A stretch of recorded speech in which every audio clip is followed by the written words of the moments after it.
At its height, the Roman Empire stretched across continents, relentlessly conquering lands like Gaul, Egypt, and Judea. Rome believed war was not just for power, but for order, a way to spread civilization against chaos. Yet even at its peak, one land resisted: the rugged north of Britain, modern-day Scotland. Here, Rome's legions faltered.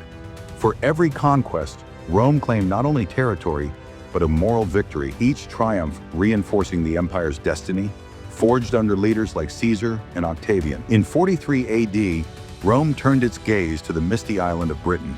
Southern tribes, wealthy in land and resources, became the target of conquest. The legions of Emperor Claudius crossed the sea, establishing strongholds and imposing Roman rule.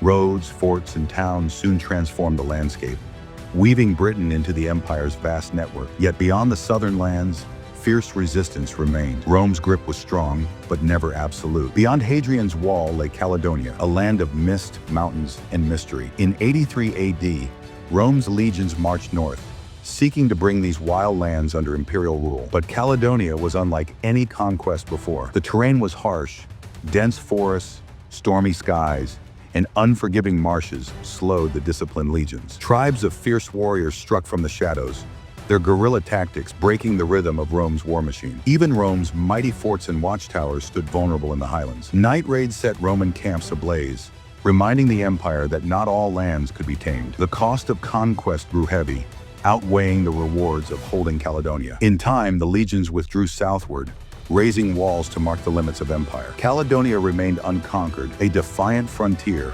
where Rome's power met its boundary.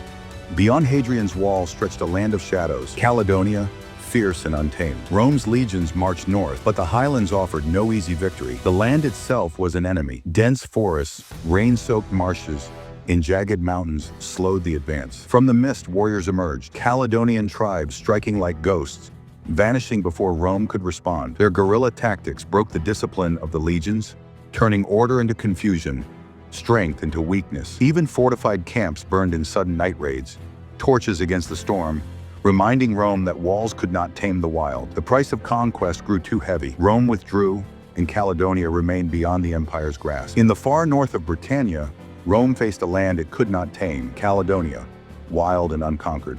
To hold the line, Emperor Hadrian ordered a wall. Stone by stone, mile by mile, the Great Barrier rose across hills and valleys. Hadrian's Wall was more than a fortification. It was a statement of power, marking where Rome's empire ended and the untamed world began. Watchtowers scanned the horizon. Legions patrolled its length, ready for raids from beyond. Yet the wall was not only defense, it was control.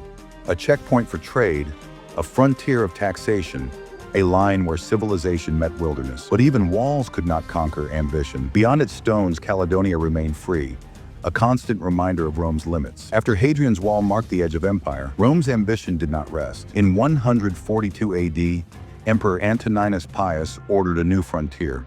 Further north, deeper into Caledonia, the Antonine Wall stretched across the narrow waste of Scotland, a turf and timber barrier, fortified with ditches and forts. It was not only a wall, but a declaration that Rome would push beyond Hadrian's line to bring the wild north under control. Legions built, marched, and fought, but the land fought back harder.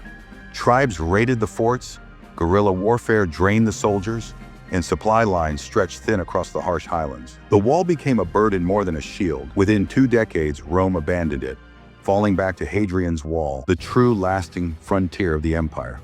The Antonine Wall remained, a scar of Rome's ambition, and a reminder that even empires had limits.